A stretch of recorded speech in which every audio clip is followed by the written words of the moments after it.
be able to be armed. We will take all weapons.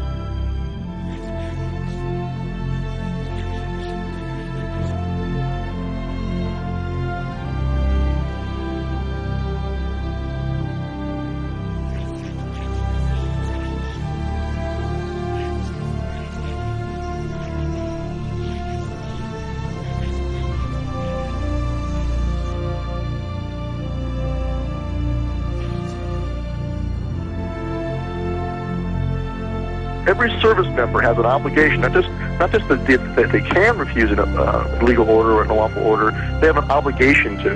They have to. And so they have to make a decision for themselves where that line is.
That anyone can understand why these people, after 6 days, are still in this filthy, miserable convention center. Why are they still here? There's the freeway here. I tell you what I would have done, what I would still do, I would say, let them walk out of here. Let them walk away from the filth.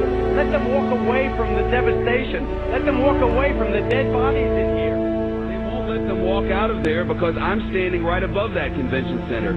And what they've done is they've locked them in there. The government said, you go here and you'll get help. Or you go in that Superdome and you'll get help. And they didn't get help.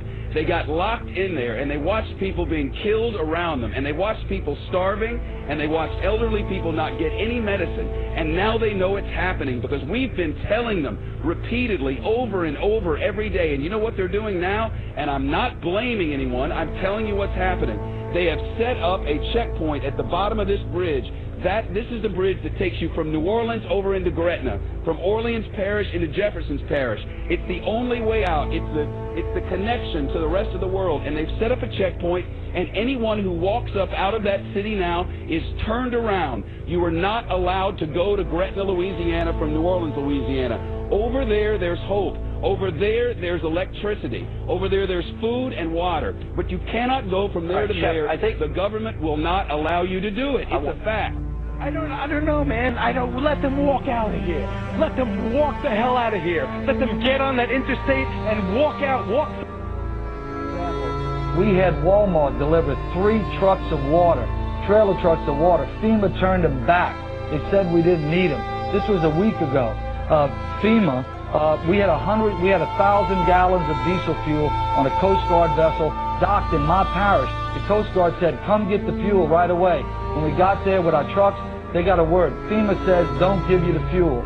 Yesterday, FEMA comes in and cuts all of our emergency communication lines. They cut them without notice. Our sheriff, Harry Lee, goes back in, he reconnects the line, he posts armed guards on our line and says no one's getting... That's what we issued our declaration of 10 orders that we will not obey.